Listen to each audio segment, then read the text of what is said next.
Immigration and Customs Enforcement today saying it's released nearly half of the 680 people they arrested during yesterday's immigration raids in Mississippi.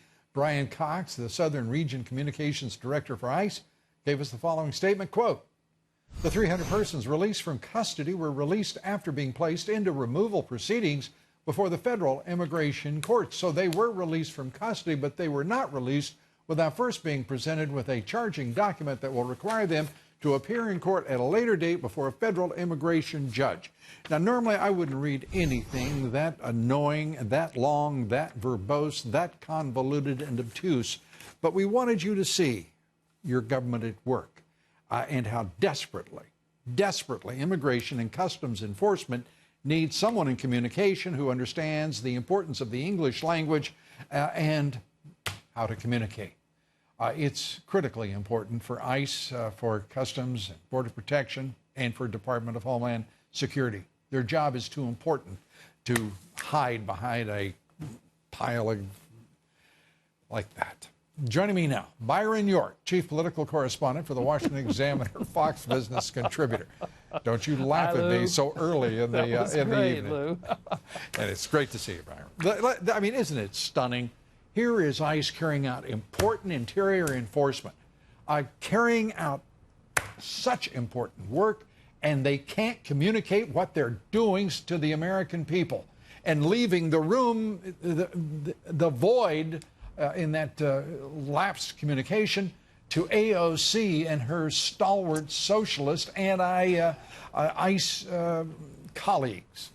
Absolutely true, and I think one of the failings that you often see is you see reports of people being deported or being taken in, and you don't know why. I mean, the government of the United States does not deport people for no reason. Right. And usually if you look into a case, you'll find someone has a criminal history, has had full due process, has gone before a judge, and has been ordered removed from the country. And which, that's by the way, important. I'm sure is precisely what they were doing in these raids. And that is important, and it's something that I should tell people.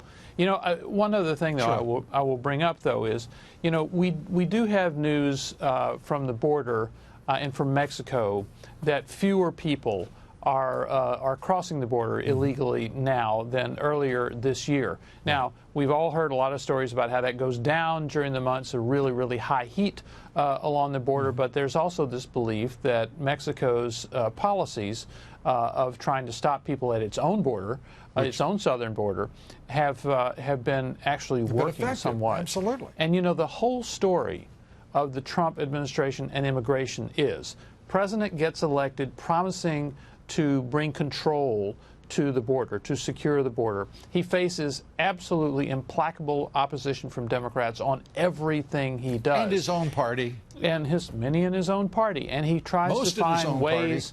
He approaches this roadblock and he tries to find ways around it. And having Mexico help stop the flow coming up from the Northern Triangle countries, having people wait for the adjudication of their asylum claims while they're in Mexico, those are creative solutions to things that he has had to come up with in the face of this roadblock. Absolutely. And let's be very, very clear, because you're making, as always, very important points. This president threatens tariffs against Mexico because they have been absolutely irresponsible and callous in ignoring the need to secure our southern border and their own southern border. And they have changed it under the government of President Lopez Obrador. And we're talking about, what, 20,000 troops now at their northern border, moving there to act. Democrats won't act, but the government of Mexico is, and also putting 6,000 troops, more than 6,000 of their troops, their National Guard, at their southern border with Guatemala. That's right. These are major developments. You're quite right. One additional fact is one of the reasons for this may be we have seen some public opinion polling from Mexico, and a lot of people in Mexico, we're talking about majorities, substantial majorities, do not like this idea of an uncontrolled flow of migrants across Mexico's southern border. Whether they're headed to the United States or not, they don't like this process. I've got to ask you, we're running out of time, but you're the headline, the Never Trump quandary, when you want Trump to lose but can't bear his Democratic opponents. Come to the president, independents and moderates. Well, you know, this is a very, very small group, this group of Never Trump Republicans and former Republicans. And frankly, the Democratic debates have been really hard on them. I mean, they have watched as these Democratic candidates... They're hard on anyone who watches them. They've watched as the candidates embrace Medicare for all, virtually open borders, sky-high taxes, free college, all of that stuff. And they look at that and they desperately want President Trump to be defeated next year. And they look at that and they say, none of these people can beat President Trump doing this. Been a real tough time for them. Yeah, until somebody figures out what country the Democratic Party that's become the party of hate, which country are they serving?